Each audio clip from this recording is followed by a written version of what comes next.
Hi friends, జీవన రేఖ అనే శీర్షిక లోపల మానవుని యొక్క జీవితము ఎలా ఉండాలి, మనం ఎలా బ్రతుకుదాము అనే దాని గురించి మనకు మనమే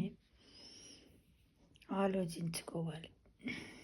అదేంటిది అంటే మన అంతరాత్మతో ఆలోచించుకోవాలి, ఎవ్వరితో కాదు. అదే మన జీవన రేఖ అనే శీర్షిక ప్రారంభమవుతుంది ఈరోజు డిసెంబర్ 6th. ఓకేనా ఫ్రెండ్స్, జీవన రేఖలు ఫస్ట్ నెంబర్ 1లో మనం తెలుసుకుంటున్నాం ఏంటిదంటే, మంచిగా ఉండుట చాలా మంచిదే, కానీ మంచి చేసే పనిలో అమాయకత్వం కలిస్తే మాత్రము మంచికి చెడే ఎదురవుతుంది. తరుణోపాయము ఆలోచించకుండా తాహతుకు మించి సహాయాలు చేయడానికి వెళ్ళే మంచితనాలు ముప్పును కలిగిస్తాయి.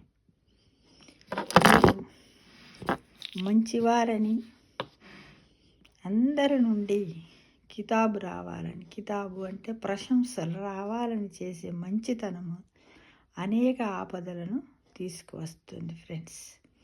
మోసగించడం ఎంత పాపమో మోసగించబడడం కూడా అంతే పాపం అని గ్రహించుకోవాలి, విమర్శించుకోవాలి, మనకు మనమే అనలైజ్ చేసుకోవాలి, ఆత్మ పరిశీలన చేసుకోవాలి ఫ్రెండ్స్.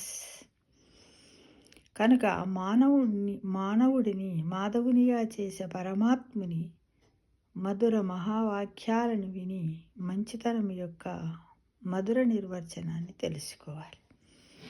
ఏమి చెప్తాడు మాధవుడు అంటే వాళ్ళు శ్రీకృష్ణ భగవానుడు అకార్డింగ్ టు భగవద్గీతలో తను ఏం చెప్తాడంటే, నీవు నీ అంతరాత్మతోటే ఆలోచన చేసుకుంటూ నీ అంతరాత్మ ఏది చెప్తే దానినే నువ్వు అమలుపరచమని చెప్తాడు. కానీ ఇతరుల యొక్క పొగడ్తలకు కానీ వాళ్ళ విమర్శలకు కానీ లొంగకుండా, బాధపడకుండా నువ్వంటే ఏమిటి, నీ మార్గం ఏమిటి, ఎలా ఉండాలి అనేదంతా కూడా నీ అంతరాత్మతోటే నువ్వు మాట్లాడుకోవాలని, దానిని ఒక సత్యమైనటువంటి, నిజాయితీ, ఆనందమైనటువంటి ఒక మార్గంలోనే నువ్వు ప్రయాణించాలని చక్కటి కర్మలను చేస్తూ వెళ్ళిపోమ్మంటాడు. కానీ కర్మఫలాన్ని మాత్రం తనను కావాలని ఆశించవద్దు.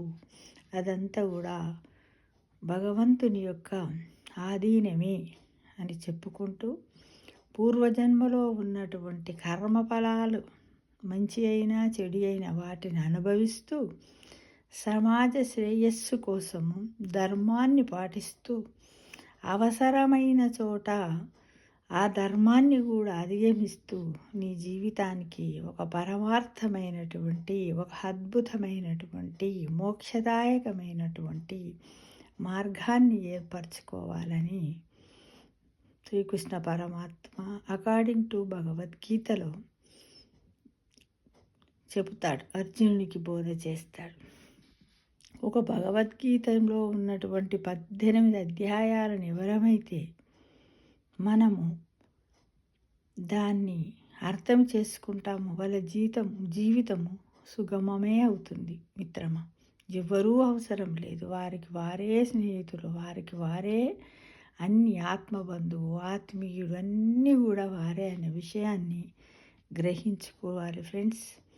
ఈ జీవనరేఖ అనే శీర్షిక లోపల ఇక నుండి అన్నీ కూడా భగవద్గీతలో ఉన్నటువంటి మనకు 18 అధ్యాయాల్లో నిత్య జీవితానికి కావలసినటువంటి శ్లోకాల గురించే మనం తెలుసుకుందాం ఫ్రెండ్స్. తప్పకుండా మీరందరూ కూడా ఆదరించాలి, అలానే మనము ముందుకు సాగాలని, ప్రతిరోజు శాంతియుతంగా మన జీవితాన్ని గడపాలని మిమ్మల్ని ఆశిస్తున్నాను.